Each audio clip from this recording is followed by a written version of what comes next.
Sada je vreme za našeg prvog gosta, to će biti Daniel Knapp, ekonomski direktor IAB Evropa. On će nam ispričati šta je to što nas očekuje, a što možemo predvideti u narednom periodu u digitalnom oglašavanju. Za to vreme, kao što sam najavio, dakle u Polaris holu možete poslušati predavanje Đorđa Đuričića o adblock istraživanju iz 2018. godine. Do malo čas je tamo išao stream sa ove bine, SAP bine. Dakle, vreme je za gospodina Daniela Knappa. Mr. Daniel Knapp.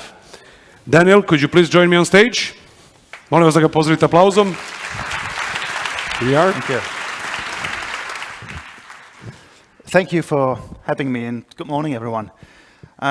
I think you already saw quite a few statistics at this early hour, and I must disappoint you, you're going to see many more in my slides. But I wanted to take a step back today and see, we are a very trend-driven industry. I'm always jumping from one thing to the next. And it's very difficult often to sort out what is really a transformational change that drives the industry forward and which is just a buzzword. So I wanted to actually take a step back from the numbers, from the size of the market, to understand what are the transformative factors underpinning our industry. How does it relate to growth and also to the challenges that the ad industry is facing? And you might be familiar with this chart here behind me. This is from the famous venture capitalist Mary Meeker, who produces a yearly big report on the big changes in digital and technology. And this chart is used everywhere. WPP uses it in its company reports. It's frequently in presentations. I think it's one of the most misleading charts in advertising because it simplifies the ad economy so much, actually far too much. It just simply equates the potential for growth with the time spent. It thinks there's a linear relationship between the time spent on a medium and its potential to monetize it through advertising. That's inherently wrong. Things are much more complicated. And today I want to look a bit under the hood and see what are actually these factors that enable us to do this growth in a more systematic way. And I'll present you 10 theses, what's underpinning all of this.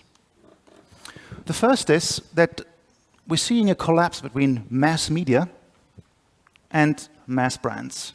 And this changes everything. We might wonder why, despite rapid changes in audiences, advertising budgets haven't shifted as far. Why TV is still so prominent despite we see in many markets viewership erosion. It is less to do with audience factors, but more to do with which brands do what in advertising. We've since the 1960s seen a holy alliance, if you will, between mass brands, the big Unilevers, the Procter & Gamble's, automotive brands and so forth, and mass media. But what happens if these brands themselves change, when these brands themselves are under siege? And that is something that really rewires the advertising industry. And in many markets, we're actually seeing now an end of growth. We're seeing, if you look on the left here, you see the US, the most mature ad market in the world, and you see a relationship between the economic growth and advertising growth. It's usually a very simple equation. When the economy grows, advertising growth. But something remarkable has happened in the last years. There has been a collapse of correlation, where you can see, if you look at GDP up here, economic growth, if you adjust for political events, Olympics, and so forth, you see that the economy grows faster than advertising. It's a decoupling. It's a historical first that we see in more and more markets. It's happening in the UK, in my home market, in Germany, in the Nordics, and so forth. So we're seeing in many markets on the right side here, we're entering a post-growth environment. The great news in markets like Serbia is that this doesn't apply yet. We still have a lot of economic upside, and therefore also a lot of growth coming just through economic growth into the ad market, potentially. But the factors that underpin this lack of growth, are going to be important for this market as well. And you can see it here. If you look at the Fortune 500 brands, how much they spend on advertising as part of their revenue, it's going down. This doesn't seem much to drop from 8.6% of revenues to 7.9%, maybe a rounding error, but the absolute numbers involved here are huge. So brands increasingly adopt zero-based budgeting. Procurement is getting involved in ad budgets, in setting those budgets, so there's less money in paid media coming into the market from those companies who were traditionally underwriting the ad economy. But one important thing is that counting these numbers kind of misses half the story. There's also a fundamental redefinition going on of what advertising, of what marketing actually is. It's not just ad spend. Increasingly, we see transformation budgets or user experience design budgets falling under marketing. And you see a few examples here. You see, for instance, screenshot here from the Nike website, where you can see it's not about, marketing here isn't about paid media. It's about user experience, the ability to shop on the page, and so forth. And you see it on the right here. This is a delivery company, fashion delivery company in London. They have an online store, but they also have amazing logistics. Part of their brand appeal is to be able to deliver what you ordered at the same day or even within 90 minutes of purchasing. This all is increasingly becoming part of marketing. So the numbers that we rely on, the spend numbers, misses half the story increasingly. In this world, we also see familiar stories about agencies, the traditional intermediaries becoming under siege, and they are and need to rebuild as very, very different companies. These stories are very familiar. They dominated the news in 2017. Agencies are falling to the earth. They need to adapt to a new world, and so forth. Big stories, investor pressure, the rise of the consultancies, the PwCs, Deloitte's coming into the ad economy, and so forth. But these stories miss that actually the agency model has been under pressure for a much longer time than these headlines might suggest. And here are some charts to show this to you. This is a very strange metric. You see this here on the left side, fees per scope metric unit. That's a very unadvertising metric. It comes from a book from an author who wrote a book called Madison Avenue Manslaughter. And he tried to quantify what it costs to bring certain advertising deliverables to the customer. This could be shooting a video, it would be defining a creative, it would be hiring talent, and so forth. And he tried to box these things into units, individual units. What does an individual unit, let's say a production unit, a creative unit, cost, and how much time is involved in it? And he's saying that if we look at the data, that far ahead of 2017, actually, we can see since 1992, there has been a decline in the fees that agency can charge per what he calls a scope metric unit. So there has been a long-term struggle with the agency model. Because at the same time, you see on the right side, if you look at labor, how much people have to work to produce work, to produce outputs, it has gone up, which means the workload for creative staff, in this case, has been increasing. So there has been something wrong with the agency model for a much longer time than we often dare to admit. Another consultancy is really coming now to eat the agency's lunch. I think the debates the waves have smoothed a little bit, but the figures look daunting at first. Just if you look at the revenue and the equity value of the large consultancies versus the holding companies, it's very different. Very, very different orders of magnitude. Of course, not all these people work in marketing or advertising, but it shows you the corporate potential, in particular as these companies move in through the CEO, the CFO, and so forth, and not just through the CMO. So they're much deeper integrated into the business problems of their customers. Also, the employee base shows how large these companies are. But are they really competing? Well, in a sense, they say they're solving a different problem, and they're solving a new problem. So this was a quote on Martin Sorrell before Martin Sorrell actually went to S4C and converted into kind of more of a consultancy world, where he was saying, he was first dismissing the consultancy, saying, they don't really appear in our pitches. And the consultancy leader said, well, he's actually in the wrong pitches. People don't want to spend more on marketing. They want to reduce cost on marketing and solve business problems. And this is kind of a new space that's emerging. But if we look actually where those budgets are being allocated, where agencies and consultancies battle against each other, it's a very niche space. It's a very new space. The broad, you could call it, digital transformation space. And here a couple of agency subsidiaries active in that space compared with the consultancies. It's around a 20 billion market. It's growing more and more, but it's fairly small still compared to the core business of the agency. So we're not seeing a rapid erosion. We're seeing skills being redefined. But this is a new space which directly connects to the reduced ad spend, to the rise of user experience design, and how companies can become ready for the digital age, which has a massive marketing component.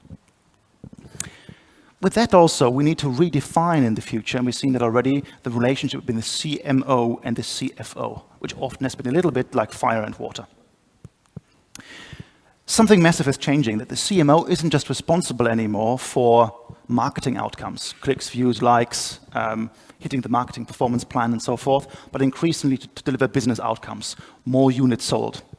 And you can see this, how this is changing based on this chart, where more and more marketers actually already have profit and loss, so P&L responsibility, either shared or individually, which means that they are responsible to drive the business growth, not just the marketing growth.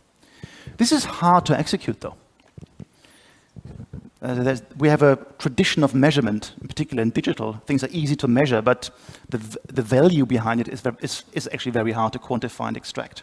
So we rely on proxy metrics, not on business metrics in marketing. So we need to take a leap to move from these proxy metrics, clicks, views, likes, and so forth, to business outcome metrics.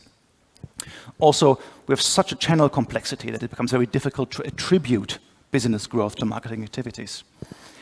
And lastly, there's a huge clash between the accounting culture and the marketing culture, which prevents these things from transforming at the same time. So this is something that is happening. It's happening gradually, it's happening slowly, but something that all marketers have to adapt to. Related to that, related to measurement is, of course, data. We all say we live in a data-driven industry, but very few are actually able to systematically capture value from data. It's a dirty secret that despite us measuring everything, trying to quantify everything, there are very few who actually master the tools, the services, the concepts, the methods, and who have the capital resources to make data-driven advertising or data-driven insight actually work.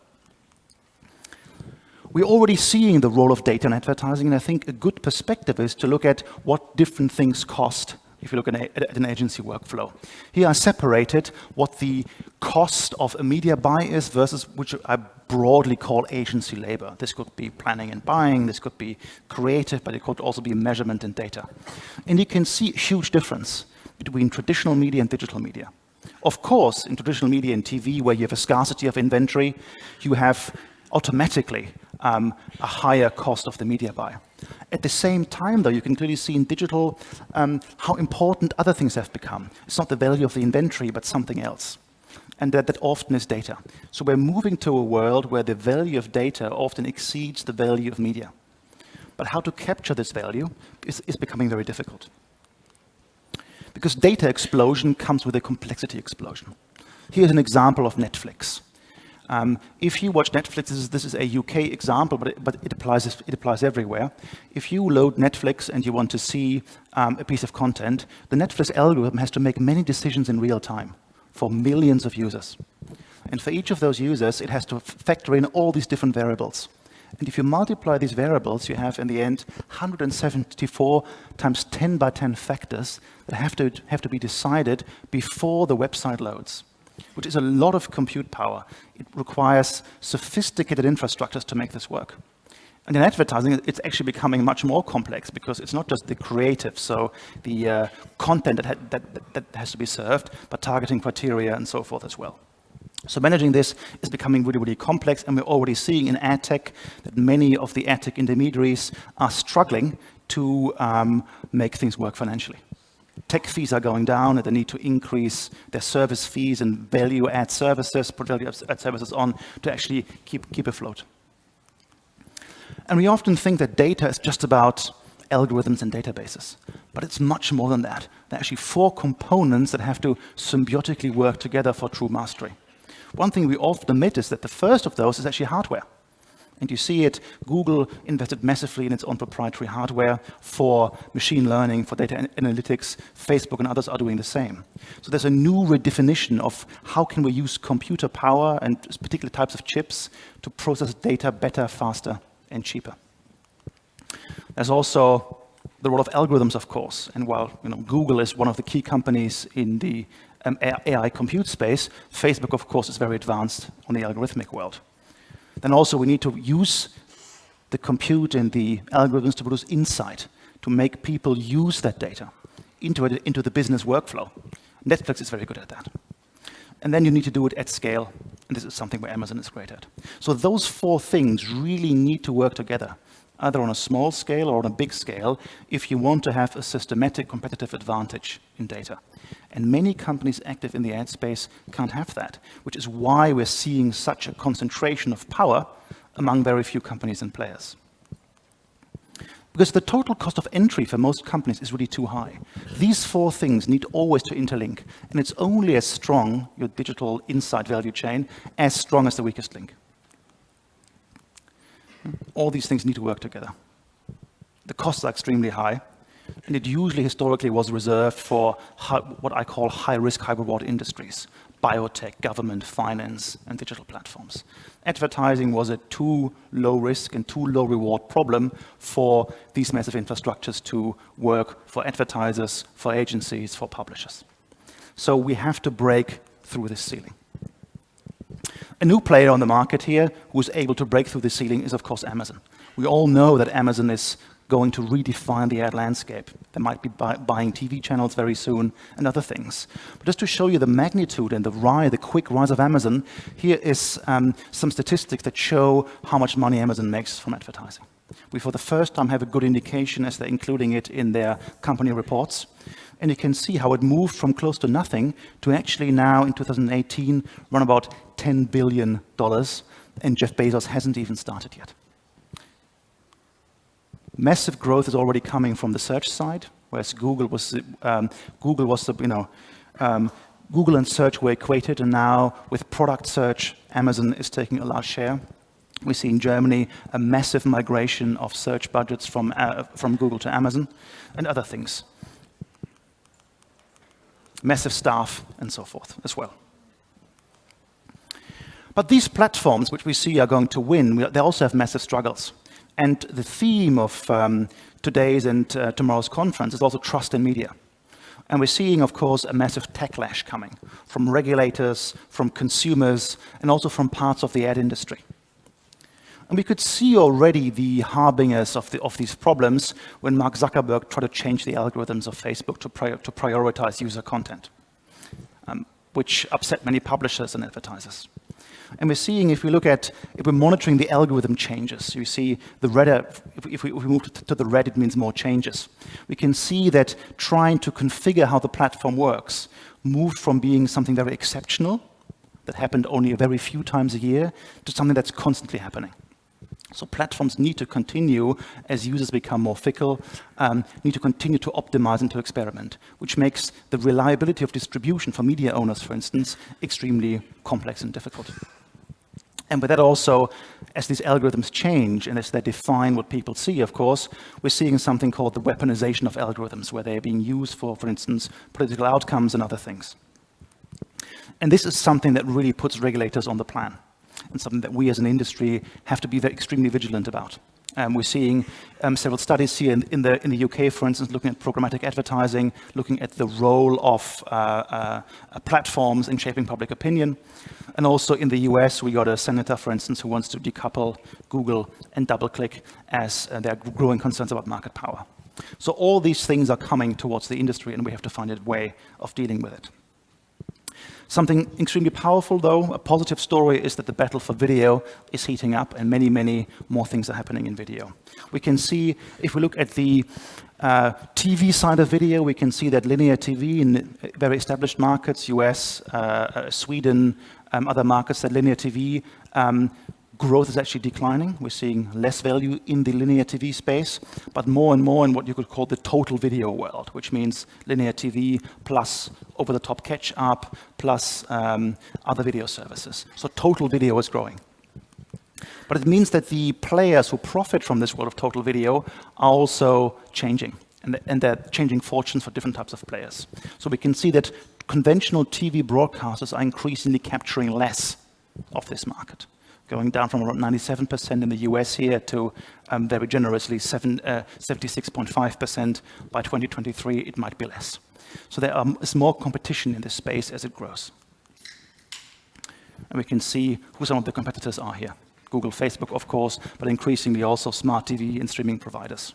A key thing, though, is that we can't translate what's happening in the US directly to European markets, because local market culture, what technology is available, what set-top boxes, what platforms, what standards, it all matters. So we will have going to have many different speeds in Europe, many different speeds of adoption. And we can see that increasingly this total video spend is becoming programmatic as well. This is figures from Europe just about the video programmatic market, which is which is approaching half of all programmatic to be video.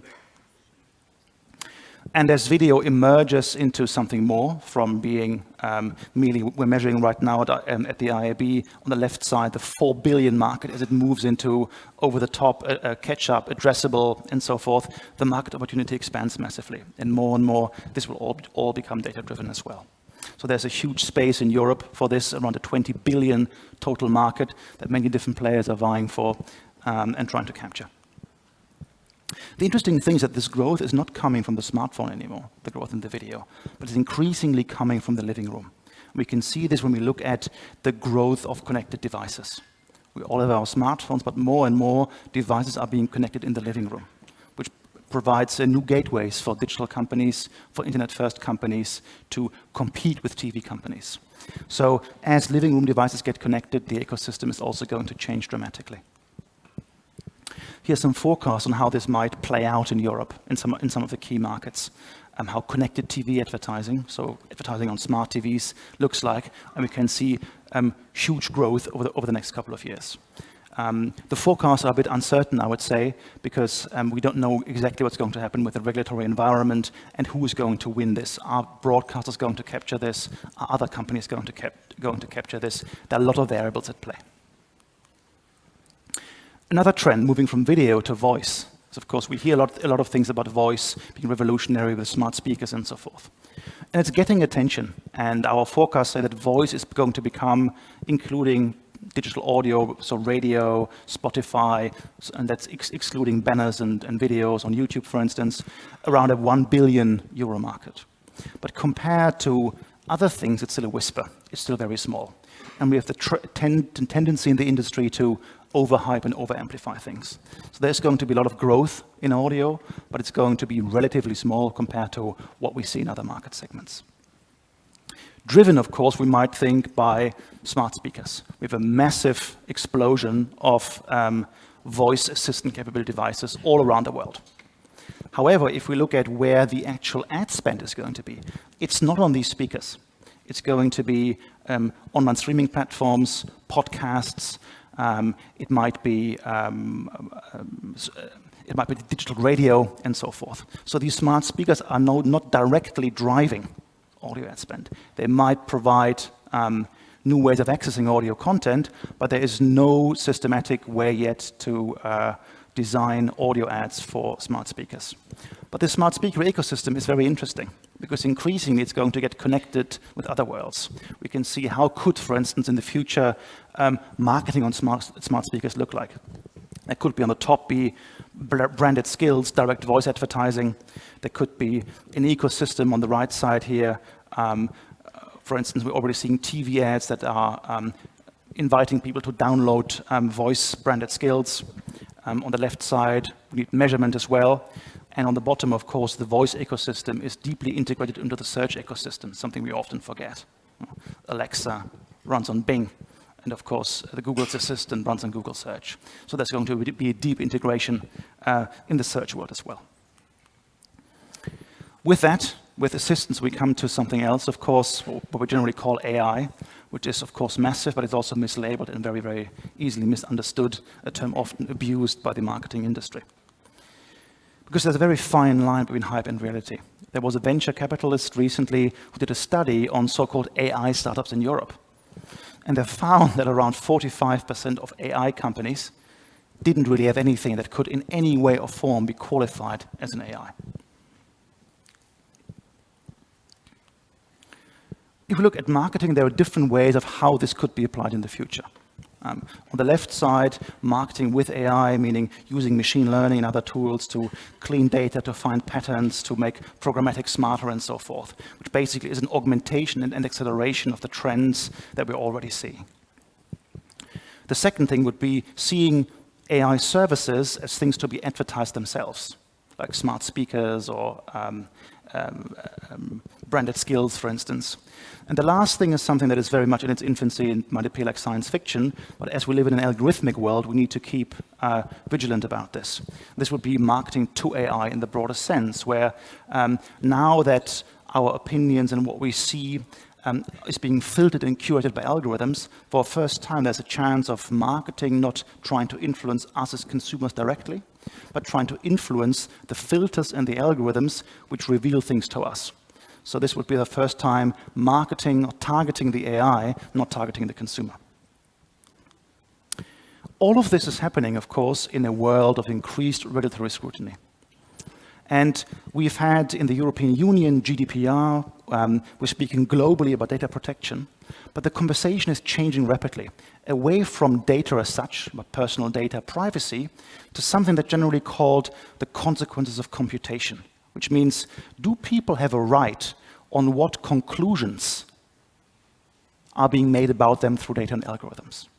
This is the new regulatory battleground. A key article here was published by the Oxford University, which was called A Right to Reasonable Inference, which regulators are already looking at. So do we have a right, what can be concluded about us and what not? What does that mean for fairness, chance, and so forth? What's rising in this space is also to make artificial intelligence or algorithmic decisioning systems more transparent and accountable. They're often black boxes.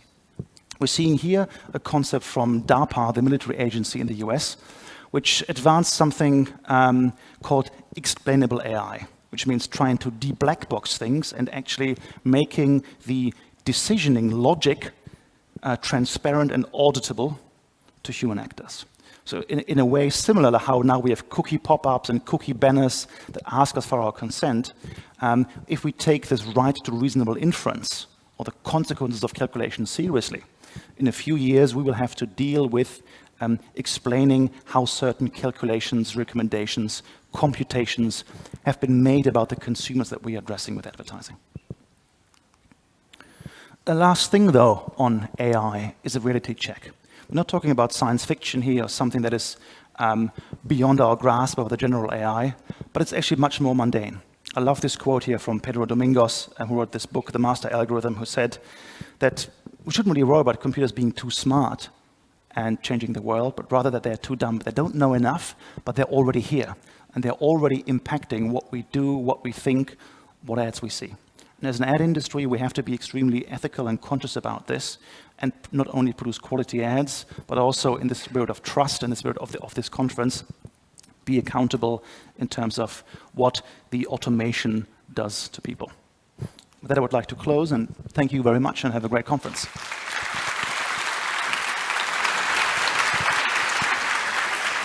Daniel,